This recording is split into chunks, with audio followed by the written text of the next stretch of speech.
ব্যাপারে যে চৈতন্য মহাপ্রভু যে বিষয়টি দিলেন দিয়ে গিয়েছেন, এটা তো সমাজে সাধারণ মানুষের কাছে বড় বিভ্রান্তি করা হচ্ছে। তো ব্যাপার হচ্ছে মহাপ্রভু একটা অতি উন্নত মহান জিনিস দিয়ে গেছেন, তো যেটা কি সমস্ত বৈদিক সাহিত্যের সার কথা হলেও বেদ বেদান্তে এগুলি সুস্পষ্ট বর্ণনা নাই, যার ফলে মানুষ বিভিন্ন প্রকারে বিভ্রান্ত হচ্ছে, তো বিভিন্ন প্রকার বিভ্রান্ত হচ্ছে। তো আমরা যে ভগবান কৃষ্ণের ব্রজলীলার উপর অত গুরুত্ব দিয়ে থাকি, প্রাধান্য দিয়ে থাকি, তো রাধা রানীর কৃষ্ণের সঙ্গে যে লীলা বিলাস, এবং প্রভুপাদ বলছেন এই রাধার কৃষ্ণ দুটো ক্যারেক্টার পজলিং, খুব বিভ্রান্তি করা, এদের তত্ত্ব বোঝা অত সহজ নয়। তো বিশেষ করে এই রাধারানীর তত্ত্ব বোঝা অত সহজ নয়। তো আমাদের এই পৃথিবীতে যদিও আমরা মানুষ সমাজকে বিভিন্ন ভাবে বিভক্ত করেছি, হিন্দু, মুসলমান, খ্রিস্টান, ইহুদি ধর্ম ভিত্তিতে আমরা বিভাজন করেছি, ভারত, বাংলাদেশ, আমেরিকা, ইউরোপ দেশ ভিত্তিতে আমরা বিভাজন করেছি, বিভিন্ন প্রকার ইঞ্জিনিয়ার, ডাক্তার, প্রফেসর, বিভিন্ন ভাবে আমরা মানুষের সমাজকে বিভাজন করেছি। কিন্তু মূলত বস্তুত দেখতে গেলে সম্পূর্ণ মানুষ সমাজকে দুই প্রকারে বিভক্ত করা যায়। একটি হচ্ছে আস্তিক, আরেকটি হচ্ছে নাস্তিক। আস্তিক মানে যারা ভগবানকে মানে, ভগবানে বিশ্বাস করে। নাস্তিক মানে যারা ভগবানকে মানে না, ভগবানে বিশ্বাস করে। তো যারা ভগবানকে মানে না, ভগবানকে বিশ্বাস করে না, যারা নাস্তিক, তারা এক প্রকার শান্তিতেই আছে। কেন? তাদের জন্য আর কোন আলোচ্য বিষয় নেই, কোন মতান্তর নেই, মতভেদ নেই, কোন তর্ক নেই, ভগবান নেই, কথা শেষ, বাস। আমি খেলাম দিলাম থাকলাম, এখন ঝঞ্ঝাটা নেই, ঝঞ্ঝাটা নেই। কিন্তু নাস্তিকদের থেকে যারা আস্তিক, যারা ভগবানকে মানে, তাদের অবস্থা আরো জটিল, আরো কঠিন, আরো জটিল, আরো সমস্যা, বহু বিচারের সমস্যা। ভগবান আছে, ভগবানকে নিয়ে মহাসমস্যা। ভগবান নেই তো বাস হয়ে গেল। নাস্তিক মূর্খ মানুষ কিছু বুঝে না, ঠিক আছে, কিন্তু যারা বুঝে তারা অনেক প্রকারের বুঝে, যারা বুঝে না তাদের কিছু বুঝে না গেল, যারা বুঝে তারা অনেক প্রকারের বুঝে। তো ভগবান তো আছে, তো সে ভগবান কে, এই দিনে বিরাট বড় সমস্যা। তো ভগবান সাকার না ভগবান নিরাকার? আস্তিকদের মধ্যে দুটো গ্রুপ হয়ে গেল। তো মনে করলো ভগবানের রূপ আছে, ভগবান সবিশেষ তত্ত্ব, ভগবানের গুণ আছে, তার রূপ আছে। আর কেউ মনে করলো না না, ভগবান নিরাকার, ভগবানের রূপ নেই, তিনি নির্বিশেষ, নির্গুণ, নিরাকার, নিরঞ্জন, নিরাকারবাদী হয়ে। আমার বিচার করে দেখলে ভালো করে বুঝতে পারবো একটা জিনিস, যে সারা পৃথিবীর মানুষ নিরাকারবাদী। আমার মানে 99% নিরাকার। মুসলমান, খ্রিস্টান, ইহুদি, বৌদ্ধ সব নিরাকার ভগবানের রূপে বিশ্বাস করে। ইন্টারেস্টিংলি শুধু অন্য ধর্মাবলম্বী লোকেরা যে ভগবানের রূপে বিশ্বাস করে না তা নয়, আমাদের হিন্দু ধর্মেরও অধিকাংশ ভগবানকে নিরাকার বলে মনে করে। যদিও হিন্দু ধর্মের মানুষ ভগবানকে পূজা করে, সেবা করে, কিন্তু তাদের ধারণাটি কি এই ভগবানটা এসেছে নিরাকার থেকে, তো গোড়ায় সব নিরাকার, সব নিরাকার। বেদ বেদান্ত তো নিরাকার স্বরূপের কথা অনেক বর্ণনা করা হয়েছে। শঙ্করাচার্য আদি বড় বড় আচার্য নিরাকারের কথা বলেছে। এবং বিচার করলে দেখা যায় যারা নাস্তিক ছিল, বাস কোন চিন্তা নেই, নাস্তিক, ভগবান নেই, তারা ভগবানকে মানলো সাকার না নিরাকার, নিরাকার হয়ে গেল, বাস তাতে নিরাকার কিছু নেই, নিরাকার ব্রহ্ম হয়ে গেল। যারা সাকারকে মানে, ভগবানের রূপকে মানে, তারা ভগবান নিয়ে তাদের মধ্যে বহু সমস্যা। এক সমস্যা আছে, ভগবান এক না ভগবান বহু। ভগবান যদি আছে তাহলে এক না অনেক। তাদের মধ্যে ঈশ্বরবাদী যারা ঈশ্বরকে মানে, একেশ্বরবাদ না বহু ঈশ্বরবাদ। নিরীশ্বরবাদ তো নাস্তিক চলে গেল, নিরাকারবাদ চলে গেল, এখনই এসে গেল একেশ্বরবাদ না বহু ঈশ্বরবাদ। ঈশ্বর এক না ঈশ্বর বহু। অন্য সব ধর্মে এক সত্তাকে মানে, আমাদের হিন্দু ধর্মে তো বহু উপাসনা রয়েছে, 33 কোটি দেবতার উপাসনা রয়েছে, কিন্তু তার মধ্যে সাকার উপাসক দ্বারা তাদের মধ্যে দেবতা উপাসক আছে, কিন্তু ভগবান উপাসক আছে। দেবতা উপাসনা করছে আর কেউ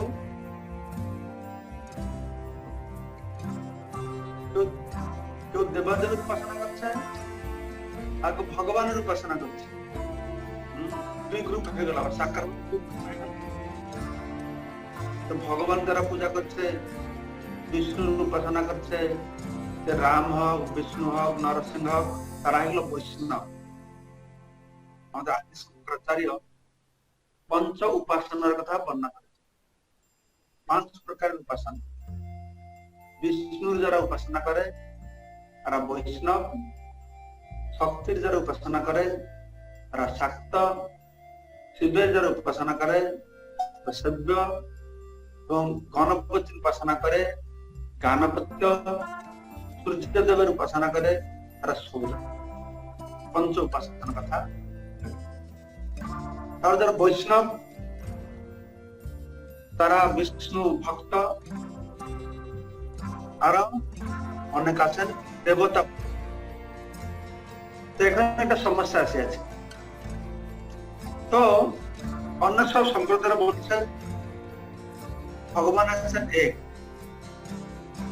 আমরা বলছি ভগবান অন্যায়। তার সমাধানটা কি? আমরা সনাতন শিক্ষাকে ভালোভাবে অনুধাবন করে দেখতে পারি যে শ্রুতির শিক্ষা অনুসারে ভগবান বহু নয়, তাই বলা আছে একমেব অদ্বিতীয়, এক বৈ দ্বিতীয় নাস্তি। পরম ব্রহ্ম হচ্ছেন এক, পরম ব্রহ্ম দুটো হতে পারে না, পরম ব্রহ্ম হচ্ছেন এক। তাহলে আমাদের সমাজে যে বহু উপাসনা আছে, এটা কোথা থেকে আসলো? আমাদের বলা হয়েছে ভগবান আছেন এক, কিন্তু এক কৃষ্ণ বহুধা বিভাতি, এক বহুসম অভবৎ। এক ভগবান বহু রূপে আত্মপ্রকাশ করে। এটা হচ্ছে সৃষ্টি পালন। তাতে কি হচ্ছে, একটা বিভ্রান্ত সৃষ্টি হচ্ছে কি, তাতে একটা সমস্যা কি হয়েছে,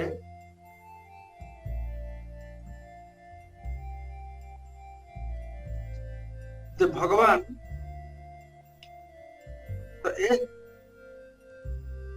তো ভগবান দেবতারা তো অনেক, তো এখন যে বেদে বলা হয়েছে এক ভগবান বহুরূপে আত্মপ্রকাশ করেছেন, এক বহুশম অভবৎ, তাতে বিভিন্ন প্রকার বিভ্রান্তি মতবাদ সৃষ্টি হয়েছে। এক ভগবান বহুরূপে আত্মপ্রকাশ করেছেন মানে কিছু কিছু ধর্ম প্রচারকরা মনে করছেন যে এক ভগবান তিনি বহু জীবাত্মা রূপে, বহু মানুষ রূপে তিনি আত্মপ্রকাশ করেছেন। তাই আমাদের হিন্দু সমাজে এই মতবাদ রয়েছে, মানব সেবা, মাধব সেবা, যেই জীব সেই শিব, এই প্রকার মতবাদ এসেছে যে আমরা সবাই ভগবান। তাদের ধারণা হচ্ছে কি, আমরা সবাই ভগবান, মায়ার বশীভূত হয়ে আমরা ভুলে গেছি আমরা ভগবান বলে। মায়া মুক্ত হয়ে যাব, তখন আর বুঝতে পারবো যে আমি ভগবান। এইটা একটা বিরাট ধারণা আমাদের সমাজে রয়েছে। তারা বলছেন যে ভগবান জীব নয়, জীবাত্মা হচ্ছে ভগবানের অংশ। মামায় বংশ জীবলোকে যোগত সনাতন। ভগবান কৃষ্ণ সনাতন শব্দ ব্যবহার করছেন, এই সবসময় নিত্য সনাতন হয়ে থাকবে। কিন্তু লোকেরা হয়তো প্রচারকরা না বুঝে বলছে না, আমরা ভগবানের সঙ্গে এক হয়ে যাব। তো একটা ভ্রান্ত ধারণা এসে গেল যে সবাই ভগবান, সব মানুষই ভগবান। তো তারপরে দেখা গেল যে দেবতা, মানুষ ভগবান কি করে হবে? ভগবান তো এক, জীব তো অনেক, দেবতা, দেবতা ভগবান এক। ভগবানের দেবতার প্রকাশ করেছে। দেবতা তো অনেক 33 কোটি, ভগবান তো এক নেই। ভগবান হচ্ছে কে না, রাম, বামন, নরসিংহ, ভগবান। তো ভগবান কত? দেবতা 33 কোটি, ভগবান কয়জন? আমাদের শাস্ত্র অনুসারে অনাদি অনন্ত রূপ, ভগবানের অনন্ত স্বরূপ রয়েছে। ভগবান যদি অনন্ত হলো, তাহলে এক বৈচিত্র্য আসতে হবে কি করে? ভগবান এক, পরব্রহ্ম এক হবে কি করে? অনন্ত স্বরূপ। তাহলে কোনটা এক? ভগবানের অনন্ত প্রকাশ, অনন্ত স্বরূপ।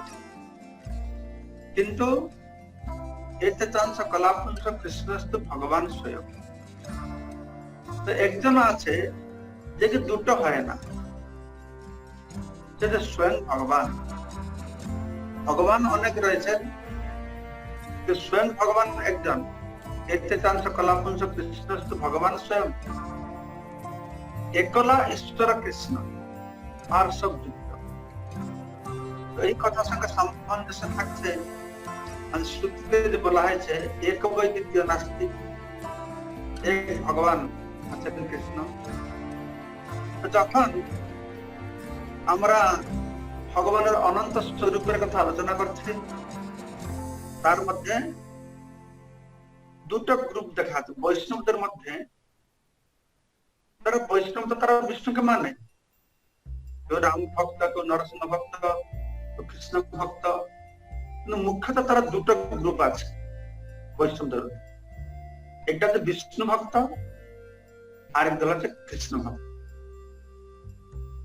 এদের ভিতরে দ্বন্দ্ব থাকে, কৃষ্ণ বড় না বিষ্ণু বড়, কৃষ্ণ আগে না বিষ্ণু আগে। সাধারণত সমাজের সমস্ত মানুষরা কি জানে? সবাই জানে কৃষ্ণ হচ্ছেন বিষ্ণুর অবতার, নারায়ণের অবতার। নারায়ণ নরলীলা করবার জন্য এই ধরাধামে প্রকট হয়েছে। এই ধারণাটা সর্বত্র প্রচারিত। চৈতন্য মহাপ্রভু আসার পূর্বে সবাই জানছিল যে কৃষ্ণ হচ্ছেন নারায়ণের অবতার, নারায়ণ থেকে বিষ্ণুদেব কৃষ্ণ এসেছে। মহাপ্রভু অনুগামী যারা আমরা আচার্যদের কথা অনুসারে বুঝতে পেরেছি যে কৃষ্ণ থেকে বিষ্ণু এসেছেন, কৃষ্ণ থেকে সমস্ত কিছু এসেছে। তাহলে বিষ্ণু বৈকুণ্ঠে, কৃষ্ণ বৃন্দাবন, তো কি পার্থক্য থাকছে? একটা তো আমরা জানি, আপনারা সবাই জানেন যে 50টা গুণ আছে ব্রহ্মার মধ্যে। এই 50টা গুণের থেকে বিন্দু বিন্দু মাত্রায় প্রতিটি জীবের মধ্যে 50টা গুণ রয়েছে। আর শিবের মধ্যে মহাদেব ভগবান শিব, তার মধ্যে আরো 5টি গুণ বেশি আছে, 55 কোয়ালিটি শিবের মধ্যে রয়েছে। তো শিবের থেকে আরো 5টা গুণ বেশি আছে নারায়ণের মধ্যে, 60 কোয়ালিটি, 60টি গুণ রয়েছে। রাম, বামন, নরসিংহ সবার 60টা গুণ আছে, কিন্তু স্বয়ং ভগবান কৃষ্ণের মধ্যে আর 4টে গুণ আছে যেটাকে অন্য কারোর কাছে নেই। তার লীলা মাধুরী, বেনু মাধুরী, রূপ মাধুরী আর প্রেম মাধুরী। তো এই হচ্ছে কৃষ্ণকে কি করেছে, একবই দ্বিতীয় নাস্তিক, তিনি তার মতন আর কেউ নেই, তিনি আছেন কৃষ্ণ ভগবান। ঠিক আছে, আমরা বুঝলাম সেই নাস্তিক থেকে আস্তে আস্তে আস্তে আস্তে কৃষ্ণের কাছে পৌঁছলাম, একবই দ্বিতীয় নাস্তিক, এক কৃষ্ণ। তারপর আমরা দেখতে পাচ্ছি যে আসলে একটা কৃষ্ণ নেই, বেশি কৃষ্ণ আছে, 3টে কৃষ্ণ আছে। আমাদের ভৌম বৃন্দাবনে আমরা দেখতে পাই এক কৃষ্ণ, বৃন্দাবন থেকে লীলা করলেন, বৃন্দাবন থেকে মথুরা গিয়েছেন, মথুরা থেকে দ্বারকা গিয়েছেন। কিন্তু কৃষ্ণ লোকে সেরকম না, কৃষ্ণ লোকে মথুরা আছে, দ্বারকা আছে, বৃন্দাবন আছে, সেখানে 3টে কৃষ্ণ আছে। দ্বারকাধীশ কৃষ্ণ, মথুরেশ কৃষ্ণ, ব্রজেন্দ্র নন্দন কৃষ্ণ। তাহলে কি হলো, আমরা তো একেশ্বর না বহু ঈশ্বর, এখন ত্রিশ্বর এসে গেল, 3টে কৃষ্ণ। তার সমাধান বলা আছে দ্বারকার কৃষ্ণ আছেন পূর্ণ ঐশ্বর্য ভাব, মথুরার কৃষ্ণ আছে পূর্ণতর ঐশ্বর্য মাধুর্য ভাব, বৃন্দাবনের কৃষ্ণ আছেন পূর্ণতম শুধু মাধুর্য। সেইভাবে আমরা আলোচনা করে বুঝতে পারলাম যে অন্তিমে ব্রজেন্দ্র নন্দন কৃষ্ণ, ভগবান শ্রীকৃষ্ণ বৃন্দাবন রম্যা কাতিত উপাসনা ব্রজবধূ বর্গা কল্পিতা। বলা হচ্ছে ভগবান শ্রীকৃষ্ণ কোন কৃষ্ণ না, আরাধ্য ভগবান ব্রজসতনয় তদ্ধাম বৃন্দাবন। তো বৃন্দাবনে ব্রজেন্দ্র নন্দন কৃষ্ণ, যিনি ব্রজগোপিকার দ্বারা সেবিত হয়েছেন, তো সে হচ্ছেন আরাধ্য, আমার তার কাছে পৌঁছলাম। ব্রজের কৃষ্ণ এই নাস্তিক, নাস্তিকের নিরাকারকে নাস্তিকে বাদ দেওয়া হলো, নিরাকারকে বাদ দেওয়া হলো, তারপরে সাকার, সাকার থেকে দেবাদ্বৈতকে বাদ দেওয়া হলো, তারপরে ভগবান বিষ্ণু দত্ত, তারপরে বিষ্ণুকে বাদ দেওয়া হলো, কৃষ্ণ, কৃষ্ণ দ্বারকা কৃষ্ণ, মথুরা কৃষ্ণ বাদ দেওয়া হলো, শেষে পৌঁছলাম বৃন্দাবন কৃষ্ণ। তো বৃন্দাবন কৃষ্ণের বৈশিষ্ট্যটা কি, শ্রেষ্ঠতাটা কোথায়? বৈকুণ্ঠ নারায়ণে, নারায়ণ বৈকুণ্ঠ নারায়ণ আছেন, বৃন্দাবনে কৃষ্ণ আছেন, কি পার্থক্য আছে? অনেক বলে কৃষ্ণ বলেন না বিষ্ণু বলেন, দুই এক ভগবান, দুই জায়গায় দুই রস আস্বাদন করেছেন। বৈকুণ্ঠ নারায়ণ ঐশ্বর্য ভাব, ভক্তের ভগবানের সঙ্গে যে ভাবের বিনিময় হচ্ছে, সেটি কি ভাব? হে ভগবান, আমি তোমার, তুমি আমাকে রক্ষা করো, তুমি আমাকে পালন করো, বৈকুণ্ঠের ভাব। বৃন্দাবন ভাবটি উন্নত উজ্জ্বল রস স্বভক্তি শ্রিয়ম চৈতন্য মহাপ্রভু এসে দিয়েছেন, সমর্পয়িতুম উন্নত উজ্জ্বল রস স্বভক্তি শ্রিয়ম, তার স্বভক্তি প্রদান করছেন উন্নত আর উজ্জ্বল রস। তো বৃন্দাবনের ভাবটি হচ্ছে কি, বৃন্দাবনের বৈশিষ্ট্য হচ্ছে কি, মানে সেখানে কেউ কৃষ্ণকে ভগবান বলে জানে না। জ্ঞান কর্মাদি অনাবৃতম, কোন জ্ঞানের প্রশ্ন নাই। জ্ঞানের প্রশ্ন আছে মানে কি কৃষ্ণ যে ভগবান সে জ্ঞানও নেই, সে জ্ঞান থেকেও মুক্ত। নির্বিভেদ ব্রহ্ম জ্ঞান থেকে যে মুক্ত তা না, ভগবান সেটুকু জ্ঞানও নাই। জ্ঞান কর্মাদি অনাবৃতম আনুকূল্যনা কৃষ্ণান স্বয়ং ভক্তিরুত্তমা। তো কৃষ্ণ সেবাটাই তারা জানে, কৃষ্ণটা আমার, আমি কৃষ্ণকে পালন করব, আমি কৃষ্ণকে পোষণ করব, আমি কৃষ্ণকে রক্ষা করব, সে আমার। তো ভগবত রাজ্যের চরম শ্রেষ্ঠ পদ এটা, যেখানে ভগবানের সঙ্গে ভক্তের এক বিশ্রম ভাব, সম্ভ্রমতার নেই, গৌরব নেই, ভগবান কাছে কিছু পাওয়ার ভাবনা চিন্তা নাই। এইভাবে অনাবিল প্রেমময় সম্পর্ক সমন্বিত যে সাম্রাজ্য গোলক বৃন্দাবন, এখানে ভগবান কৃষ্ণ নন্দনন্দন কৃষ্ণ। তো এটি হচ্ছে পরতত্ত্ব জগতের শেষ কথা, পরতত্ত্ব জগতের শেষ কথা। তো ভগবানকে দিয়ে সারা জগৎ আজকে বিভ্রান্ত, অবশ্যই বিভ্রান্ত হবে। ভগবানকে মুনি ঋষিরা বিভ্রান্ত। ভাগবতের প্রথম শ্লোকে বলে দেওয়া হয়েছে পরম ব্রহ্ম এরকম একটি বিষয় যে মুজ্জন্তি যতসুরা, বড় বড় মুনি ঋষিরা, বড় দেবতারা বিভ্রান্ত হয়ে পড়ে, আর মানুষ বিভ্রান্ত হবে, তাতে আশ্চর্যের কি আছে? আরো বিশেষ কলিযুগের মানুষ যে ভগবানকে নিয়ে বিভ্রান্ত হবে, এটা আশ্চর্য হওয়ার কি আছে? ভগবানকে বিভ্রান্ত মানে ভগবানের যে চরম সত্তা, ভগবান যে পরম সত্তা, সেই সম্পর্কে মানুষ বিভ্রান্ত। ঠিক আছে, তো আমরা পৌঁছলাম বৃন্দাবনের কৃষ্ণের কাছে। তো বৃন্দাবনে যে কৃষ্ণ, তার সঙ্গে যে ভক্তের ভাবের বিনিময়, তার আবার বিভিন্ন প্রকার ভাগ ভাগ রয়েছে। শুধু আস্তিক নাস্তিক, সাকার নিরাকার, একেশ্বর বহুশ্বর, দেবতা ভগবান, বিষ্ণু কৃষ্ণ, দ্বারকাশা কৃষ্ণ, মথুরেশা কৃষ্ণ, বৃন্দাবন কৃষ্ণ, এইটুকু নয়।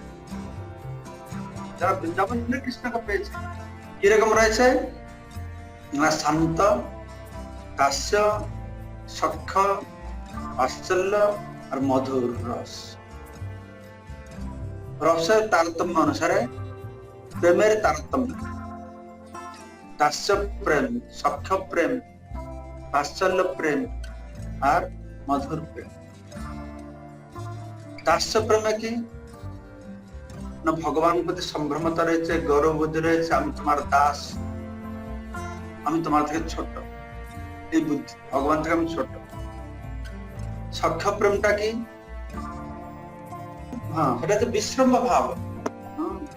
সখ্য রসে বিশ্রম্ভতা ভাব, ভগবান কৃষ্ণ সঙ্গে আমি সমান, দাস্য রেখে কৃষ্ণ আমি ছোট, সখ্য রসে কৃষ্ণ আমি সমান বরাবর। তার বাৎসল্য, সেখানে বিশ্রম্ভ ভাব, কিন্তু আর এক্সট্রা কি যুক্ত হয়েছে না, স্নেহ। সখ্য রসে সম্ভ্রমতা নেই, বিশ্রম্ভ ভাব সমান, মানে কিন্তু স্নেহের অভাব। তো বাৎসল্য রসে যুক্ত হলো স্নেহের ভাব। তখন ভক্তের ভাবটি কিরকম, দাস্য প্রেমে ভক্ত মনে করছে আমি কৃষ্ণ থেকে ছোট, সখ্য প্রেমে ভক্ত মনে করছে আমি কৃষ্ণের সমান, বাৎসল্য প্রেমে ভক্ত মনে করছে আমি কৃষ্ণ থেকে বড়, আমি কৃষ্ণকে শাসন করব, কৃষ্ণকে ভর্ৎসনা করব। কৃষ্ণকে তাড়না করো। আর খুব ইন্টারেস্টিংলি লেখা আছে কৃষ্ণের বেশি আনন্দে পার্থক্য দেখো।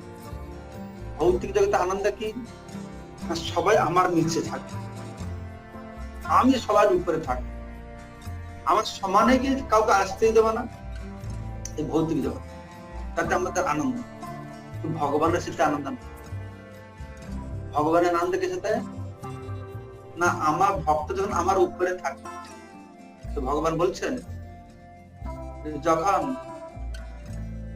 আমি মুনি ঋষি দেবতাদের স্তব স্তুতি শুনে আনন্দ পাই, কিন্তু ব্রজ গোপিকার যখন ভর্ৎসনা করে, তাড়না করে, তাদের ভর্ৎসনা গালি শুনলে আমার আর বেশি আনন্দ হয়, আমার কানে খুব সুস্থ লাগে।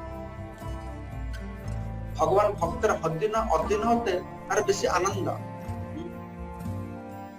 তো এখানে দেখা যাচ্ছে যে ব্রজের প্রেম তো শ্রেষ্ঠ। বৈকুণ্ঠের ভগবান প্রতি যে প্রেম রয়েছে, ঐশ্বর্যময় প্রেম, তার থেকে ব্রজের মাধুর্য প্রেম হচ্ছে শ্রেষ্ঠ। সে ভগবানকে বেশি আনন্দ প্রদান করে। ভগবান নিজে বলছেন, বর্ণনা রয়েছে, ঐশ্বর্য শিথিল প্রেমে নাহি মর প্রীতি, আমার ততটা আনন্দ হয় না। আমার ঐশ্বর্য দেখে ভক্তের আমার প্রতি প্রেমটা শিথিল হয়ে যায়, তাতে বেশি আনন্দ পাই না। ঐশ্বর্য শিথিল প্রেমে নাহি মর প্রীতি।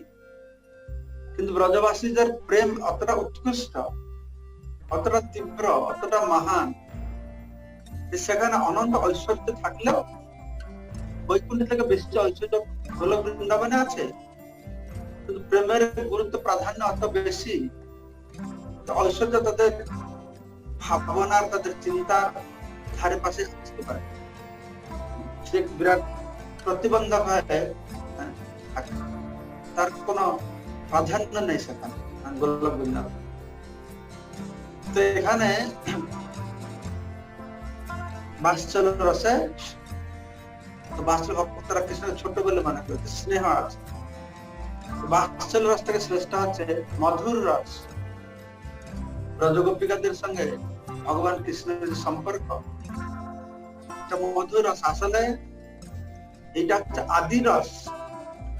প্রতিটি জীবের ভগবানের সঙ্গে এই শান্ত, দাস্য, সখ্য, বাৎসল্য, মধুর কোন না কোন রসের সাথে সম্পর্কিত রয়েছে। আমরা সেই রস আস্বাদন করে আনন্দ পেতাম, সেটাই জীবের আসল আনন্দ। কিন্তু ভগবান সঙ্গে সেই সম্পর্ককে বিচ্ছিন্ন করে আমরা এই জগতে এসেছি, তো ভগবান সঙ্গে সেই সম্পর্ক স্থাপন করার সুযোগ নাই। কিন্তু সে আনন্দ পাওয়ার জন্য আমরা এখানেও সখ্য স্থাপন করি, এখানে বাবা মার সঙ্গে সেরকম সম্পর্ক স্থাপন করি, প্রেমিক প্রেমিকাদের সম্পর্ক স্থাপন হয়, মধুর স্বামী স্ত্রীর সম্পর্ক স্থাপন হয়। কিন্তু এটা তো আসল সম্পর্ক নাই, এটা তো আসল সম্বন্ধ নাই। সেই সে সম্বন্ধ, আমাদের সম্বন্ধ আছে মাধবের সঙ্গে।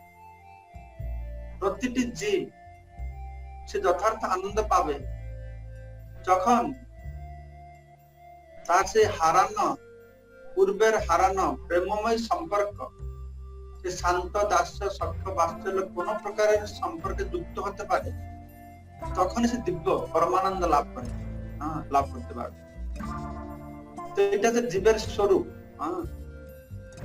জীবের আসল মুক্তি। মুক্তি মানে অন্যথা রূপম ভিত্ত স্বরূপেণ ব্যবস্থিত, অন্য সমস্ত প্রকারের অন্যথা রূপকে পরিত্যাগ করে স্বস্বরূপে প্রতিষ্ঠিত হওয়া। তো জীবের স্বরূপটি কি? জীবের স্বরূপ হচ্ছে কৃষ্ণ নিত্য দাস। কেন শুধু কৃষ্ণ নিত্য দাস? সুবল সিদ্ধান্ত কেন বলা আছে না জীবের স্বরূপে কৃষ্ণ নিত্য সখা?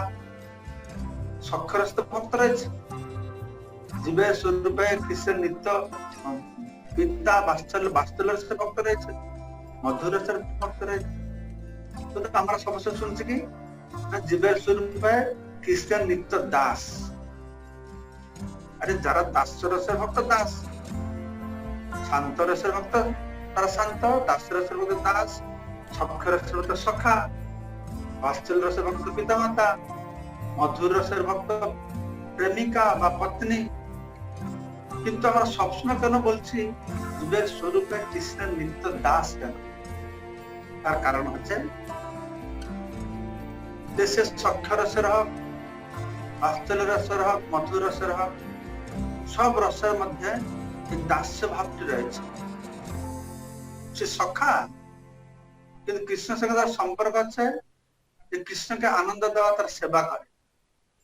বাৎসল্য রস তাই, সব রসের মধ্যে এই দাস্য ভাবটা রয়েছে।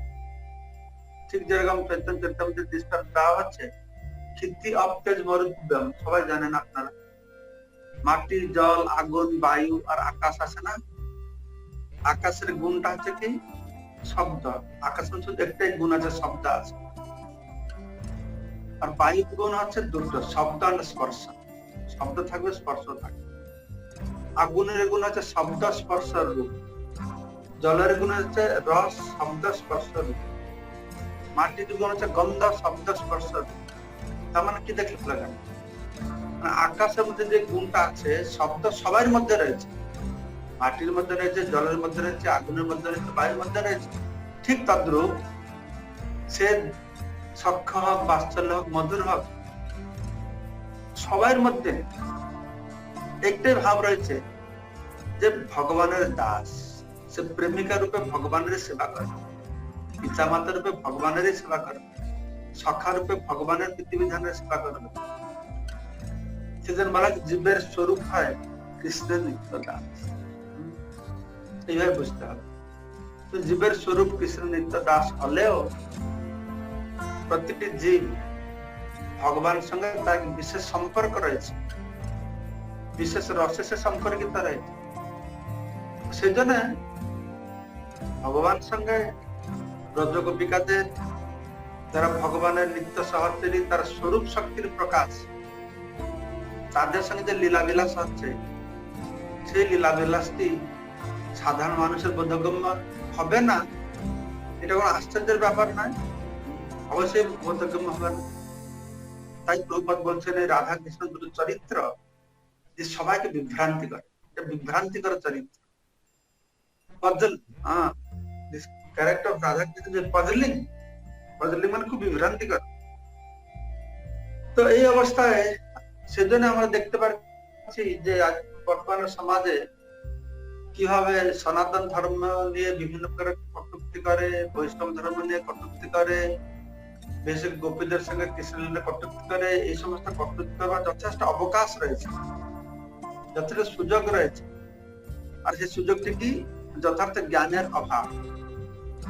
তো সেই জন্যই চৈতন্য মহাপ্রভু আমাদের আচার্যরা এসে সুন্দর ভাবে তারা সমস্ত শাস্ত্র বিচার করে, নানা শাস্ত্র বিচারণৈক নিপুণ সদ্ধর্ম সংস্থাপক, সমস্ত শাস্ত্র বেদ বেদান্ত উপনিষদ পুরাণকে বিচার করে তিনি শ্রেষ্ঠ ধর্ম সদ্ধর্ম তিনি স্থাপন করেছেন। আর সেই ধর্মটি হচ্ছে কি ধর্ম? না প্রেম ধর্ম। প্রেম ধর্ম, যে প্রেম জীবের হৃদয়ে উদয় হবে। নাম থেকে যতেক পুরাণ প্রমাণ দেখো না, নামের সমান নেই। নামের অতি হলে প্রেমের উদয়, প্রেমেতে হরিতে পারে। প্রেম और নাম, এই ধর্ম মহাপ্রভু কলিকালের যুগ ধর্ম নাম সংকীর্তন, এই নাম সংকীর্তনের ধর্ম, প্রেমের ধর্ম। প্রেমের বন্যা লয়া নিতাই আইল গৌড় দেশে, প্রেমের বন্যা নিয়ে এসেছেন, করুণার বন্যা নিয়ে এসেছেন। আবদ্ধ করুণা সিন্ধু কাটিয়া মুহান, ঘরে ঘরে বুলে প্রেম অমিয়ার বান। এই প্রেম অমৃতের বাড় নিয়ে এসেছেন নিত্যানন্দ গৌরাঙ্গ মহাপ্রভু। গোলক বৃন্দাবনে বদ্ধ হয়েছিল, কেনাল কেটে নিয়ে এসেছে। তো আমরা অত্যন্ত ভাগ্যবান যে আমরা এই সময় মহাপ্রভু কৃপা পাওয়ার জন্য মনুষ্য শরীর পেয়েছি। প্রভুপাদের সান্নিধ্যে এসে তার কৃপার ফলে এইসব আমরা সন্দেশ লাভ করতে পেরেছি।